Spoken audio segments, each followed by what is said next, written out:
All right, everyone, get ready, because today we're going to be exploring something pretty interesting. Yeah. The surprising link between leg exercise and brain health. Oh, wow. Yeah, I'm talking like neurological health, cognitive function, the whole shebang. Huh.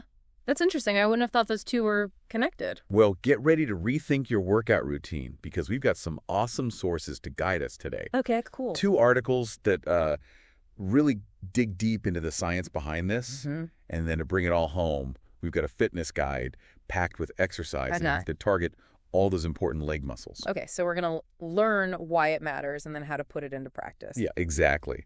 So the goal here is to understand why leg exercise is so crucial for a healthy brain. Okay. How this applies to all kinds of situations, and most importantly, how it can use this knowledge to boost our own well-being. I like it. So one of the articles, it's published in Frontiers in Neuroscience. Oh, okay. This one really blew my mind. It talks about how signals from leg muscles actually travel to the brain, Interesting. and they play a crucial role in keeping our brains functioning at their best. So it's not just the brain telling the legs what to do. Right. Yeah. Yeah, it really challenges that old idea that the brain is like solely in charge, just sending commands down to the body. Like a one-way street. Yeah, exactly. It turns out it's more like a two-way conversation. Huh. Our leg muscles are talking back to the brain. And we need to listen. Yes. And what they have to say is vital. Okay, I'm intrigued. Tell me more. So, get this.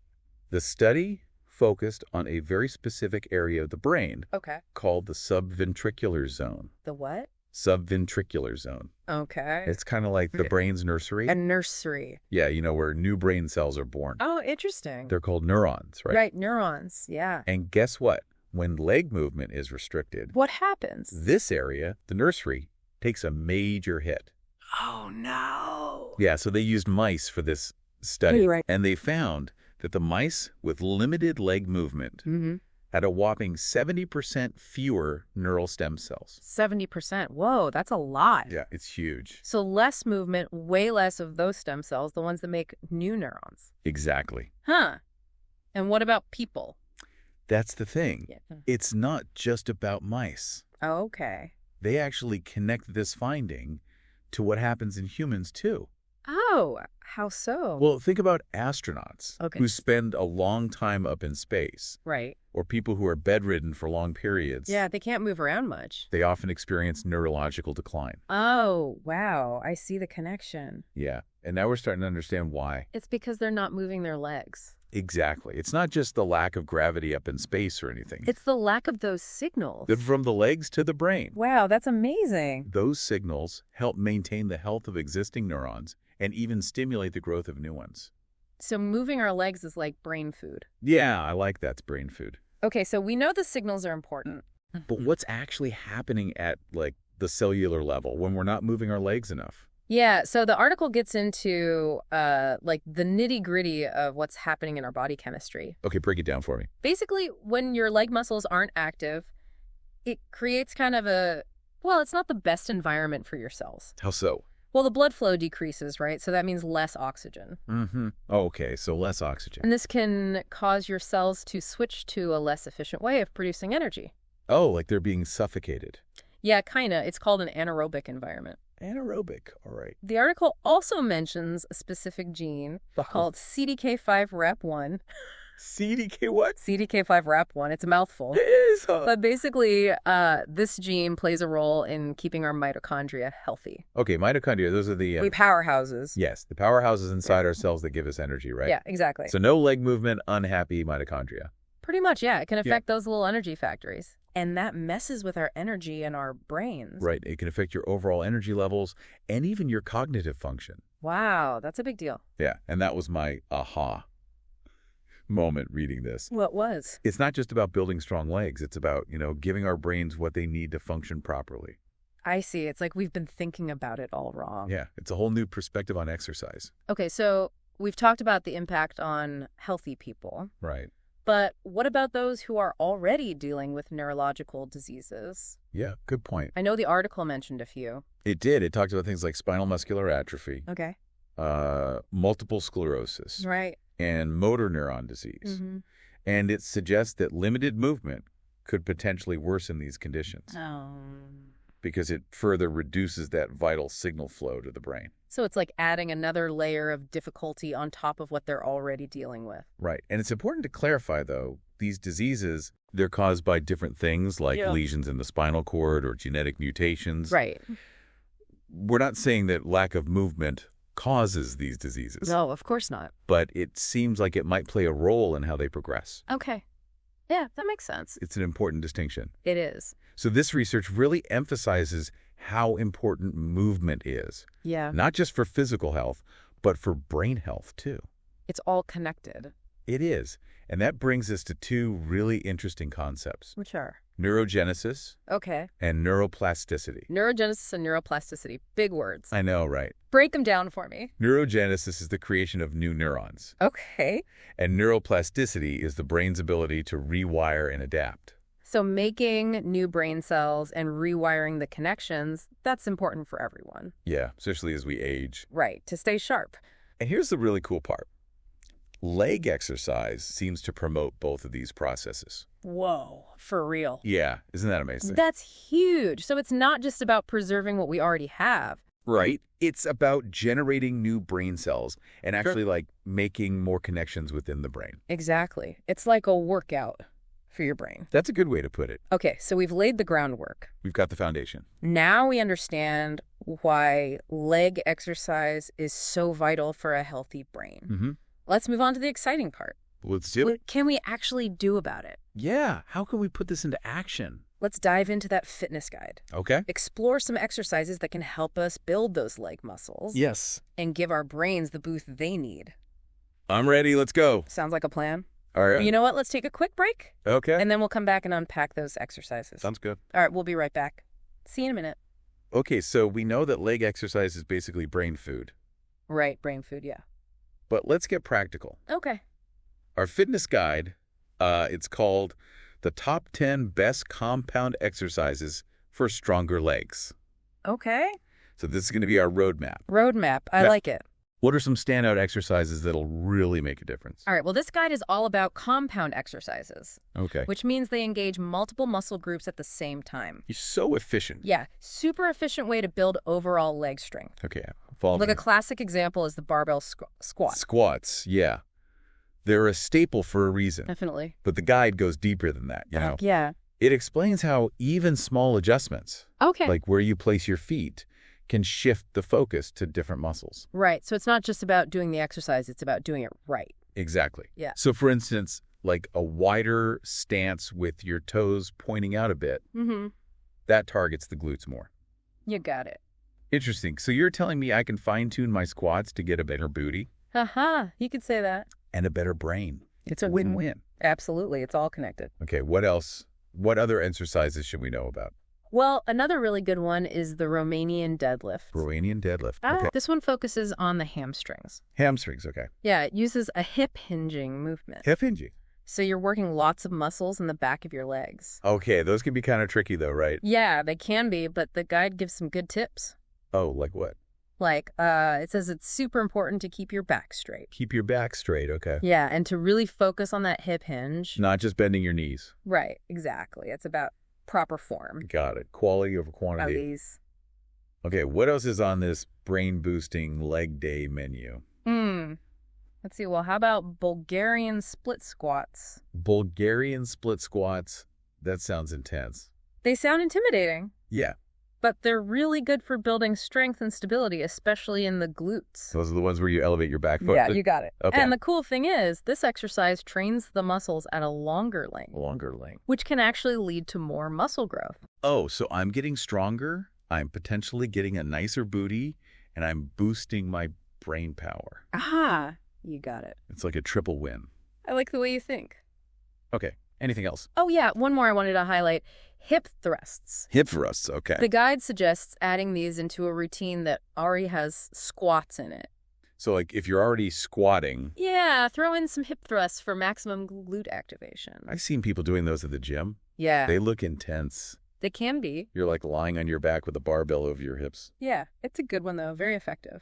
Okay, you have to try that. And like all these compound exercises, it's engaging a ton of muscles. Right. So good for overall leg strength. Strength and stability. I never realized how much thought goes into designing a good workout.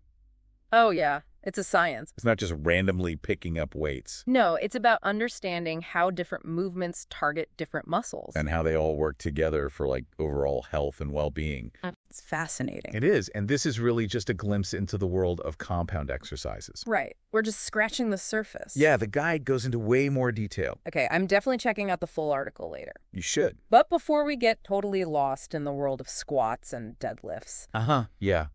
let's circle back to the research for a second. Okay. One thing that really stuck with me was What was it? the parallel they drew between astronauts and the effects of not moving. Oh, yeah, that was interesting. They pointed out how astronauts, when they're in space for a long time, they experience neurological decline, similar to the mice with restricted movement in the study. Yeah, so it's like those astronauts are experiencing like a fast-forwarded version of what happens to us when we don't move enough.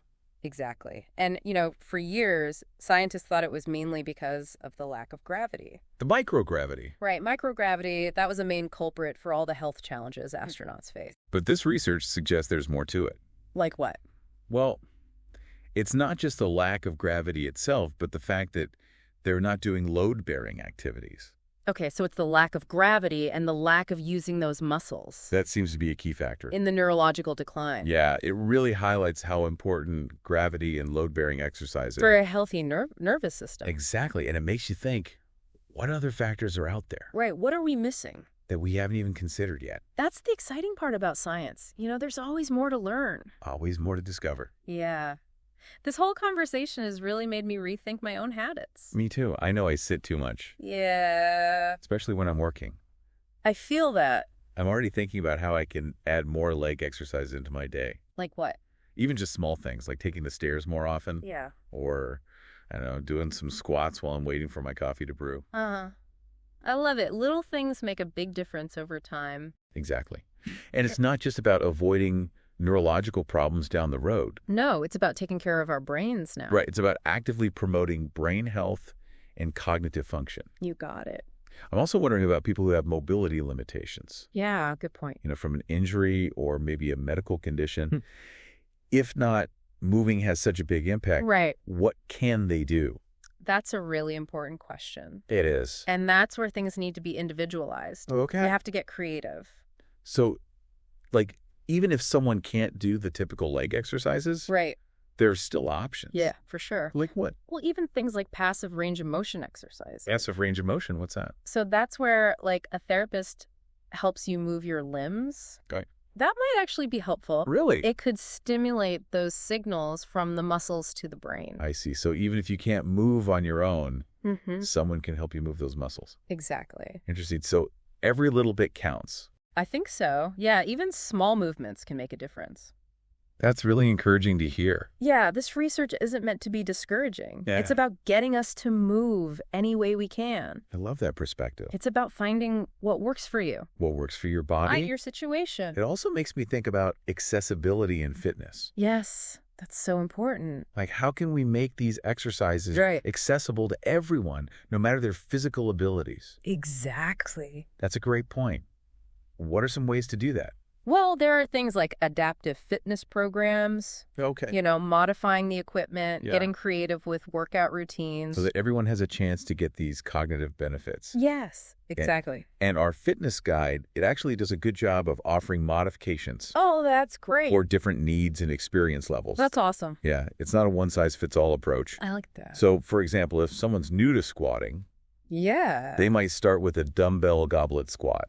Oh, that's a good one. It's a good way to build strength before you move on to the barbell. Yeah, less intimidating, too. And what about for people with shoulder issues? Oh, good point. They suggest using a safety bar squat. Safety bar, okay. It changes how the weight is distributed. Makes it more comfortable. Right. And there are also options for using a Smith machine. Okay, a Smith machine. For squats, deadlifts, even Bulgarian split squats. Wow, so versatile. It is. It provides more stability and control.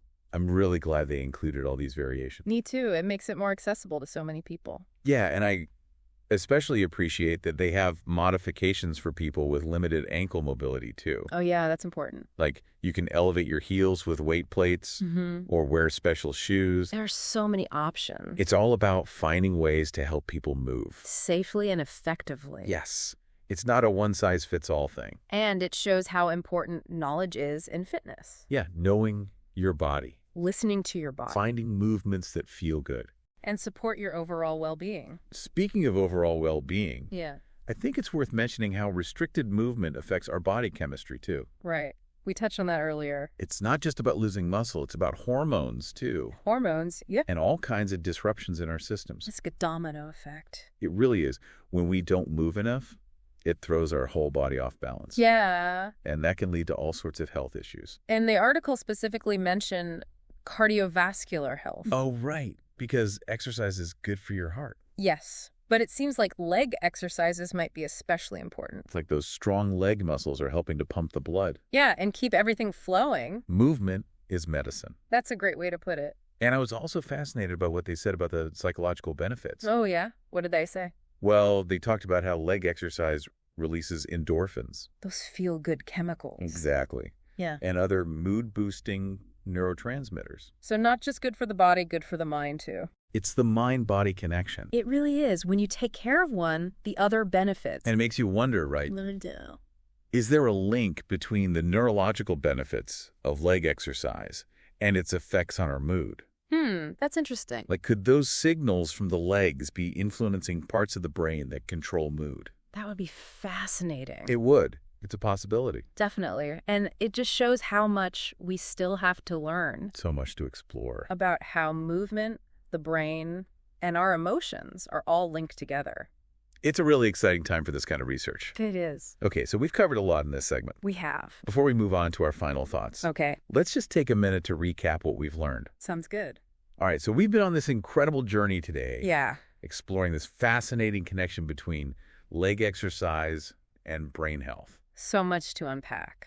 It really is. It's amazing how much we've uncovered from just these three sources. It is, and it makes you realize just how much more there is to discover. Right. It's like we're just scratching the surface. Yeah, that's the beauty of science. It's always evolving.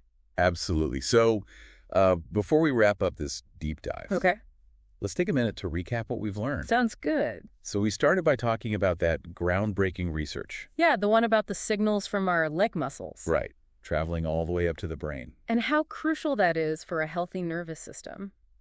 It's wild. It's not just the brain telling the legs what to do. It's a two-way street. Like a conversation. Exactly. A two-way conversation between the body and the brain. And those signals from the legs, they're not just, idle chatter. No, they're important messages. They help to keep our existing brain cells healthy. And even help grow new ones. That's the amazing part. And remember that brain nursery we talked about? The subventricular zone. Yeah, that's the one. When we don't move our legs enough, that area suffers. Take your time. And that impacts the brain's ability to make new neurons. Like with the astronauts. Yeah, they experience that neurological decline up in space. And it's not just because of the lack of gravity itself. Right, it's a lack of those load-bearing activities, too. They're not working those leg muscles enough. It's like a fast-forwarded version of what can happen to all of us if we're not careful. Right, if we don't move enough here on Earth. Exactly. And then we went even deeper. Right, down to the cellular level. To those tiny mitochondria. The powerhouses of the cells. And without enough movement, those little guys can't function properly. They need that movement to thrive. And that affects our energy levels and our overall health. It's all connected. And, of course, we talked about people who are dealing with neurological diseases. Yeah, like spinal muscular atrophy, multiple sclerosis, motor neuron disease. And it seems like lack of movement might play a role in how those diseases progress. So important to keep moving any way you can. Absolutely. And then there's neurogenesis. Making new brain cells. And neuroplasticity. The brain rewiring itself. Both crucial for keeping our brains sharp as we age. And the best part is, leg exercise helps with both. It's amazing. It's like a brain workout. Exactly. And then, to bring it all home, we looked at that fitness guide. Our roadmap to stronger legs and healthier brains. We talked about squats, deadlifts, Bulgarian split squats, hip thrusts. All those compound exercises that work multiple muscle groups at once. It's not just about lifting heavy weights, it's about proper form. And finding what works for you. Right. Everyone's different.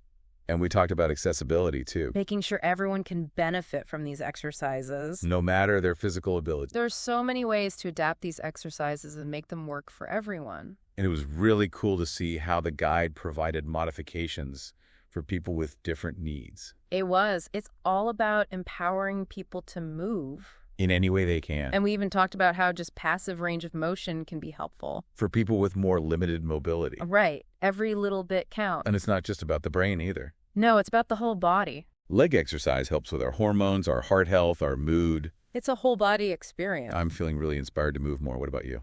Oh, absolutely. This has been a great reminder that movement is medicine. It really is. So as we wrap up this deep dive, what would you say is the most important thing for our listeners to take away from all of this? That's a good question. I think the biggest takeaway is that movement, especially leg exercise. Yes. It's so much more important than we often think. It goes way beyond just how our legs look. It does. It's fundamental for a healthy brain, a strong heart. A positive emotional state. It's about investing in our well-being. For now and for the future. Couldn't have said it better myself. So, for everyone listening out there, what's one small change you can make today to get those legs moving more? Could be anything. Take the stairs, go for a walk, do some squats while you're waiting for your coffee. Every little bit counts. And you never know, those small changes might lead to big discoveries. I love that. In the world of science and in your own life. That's a great note to end on. It is. So, thanks for joining us today on The Deep Dive. It's been a pleasure. Until next time, keep those legs moving and those brains sharp.